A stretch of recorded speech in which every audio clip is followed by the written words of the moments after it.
Hi friends, welcome to my channel. ఈ video చూస్తున్నట్లయితే like, share, subscribe చేసుకోండి. మన నిత్య జీవితంలో జరిగే ప్రతి చర్య చట్టాలతో అవినాభావ సంబంధం ఉంటుంది కాబట్టి ప్రతి ఒక్కరికి చట్టాల మీద అవగాహన కలిగి ఉండాలి.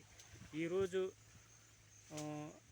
అవమానాల నుంచి రక్షణ కోసం చేసిన చట్టం ఎస్సీ ఎస్టీ చట్టంలోని సెక్షన్ 18 ప్రకారంగా ఇందులో నిబంధనలు కఠినంగా ఉన్న రాజ్యాంగం సంబంధించి సామాజిక న్యాయ సూత్రాన్ని ప్రతిబింబిస్తాయి. షెడ్యూల్ కులాలు, షెడ్యూల్ జాతుల వారు సమాజంలో అన్ని వర్గాలలాగే సమానంగా ఉండేలా చేస్తుంది. పార్లమెంటు చేసిన చట్టాల్లో ఉద్దేశించిన షెడ్యూల్ కులాలు, షెడ్యూల్ జాతుల ఆర్థిక పరిస్థితిని మెరుగుపరచడానికే చేసిన చట్టమే ఈ చట్టం యొక్క ముఖ్య ఉద్దేశం. ఎస్సీ ఎస్టీలు సమాజంలో దీర్ఘకాలం పాటు సమాజంలో అణగారి వర్గాలుగా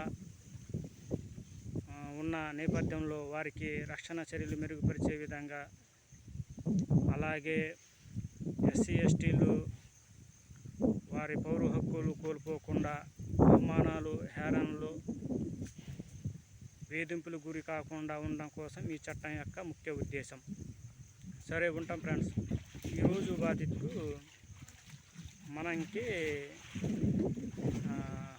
అవమానం నుంచి రక్షణ పొందే ఒక చట్టం ఉందన్నమాట. ఇది ఎస్సీ ఎస్టీ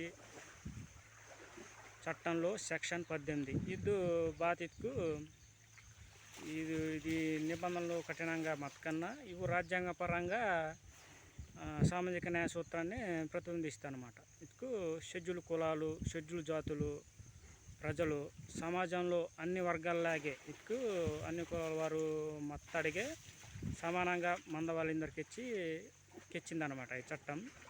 అలాగే మన పార్లమెంట్లో కొన్ని చట్టాలు కూడా దీన్ని ఉద్దేశించే మంత అనమాట. ఇటుకు షెడ్యూల్ కులాలు, షెడ్యూల్ జాతులు ప్రజలు వారి ఆర్థిక స్థితి మెరుగుపరిచే విధంగా రక్షణ చర్యలు చేపట్టే విధంగా దీని ముఖ్య ఉద్దేశం అన్నమాట.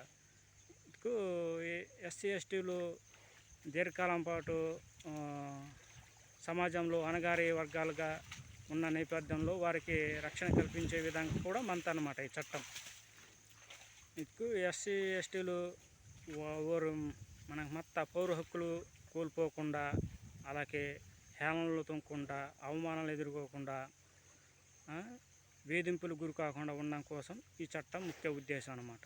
సరే, మంతం ఫ్రెండ్స్. ఇటుకు చట్టం గురించి తెలుసుకుంటూ చాలా మంచిది అనమాట. ఇటుకు మన ఎస్టీ ఎస్సీ మంచి మన చట్టం గురించి మనం తెలియకుండా మటుకు సమాజంలో బెలమందలో మనకు తెలియదు కదా. ఇటుకు మన భారత రాజ్యాంగంలో కొన్ని చట్టాలు అయితే అవి మనం వినియోగించుకోవాలి. అవి వినియోగించుకోకుండా మన పక్కదారి మన చట్ట కొంతమంది వినియోగించుకున్నారు కాబట్టి మనం కూడా ఆ చట్టం గురించి మనం తెలుసుకోవాలి. సరే, మంతం ఫ్రెండ్స్.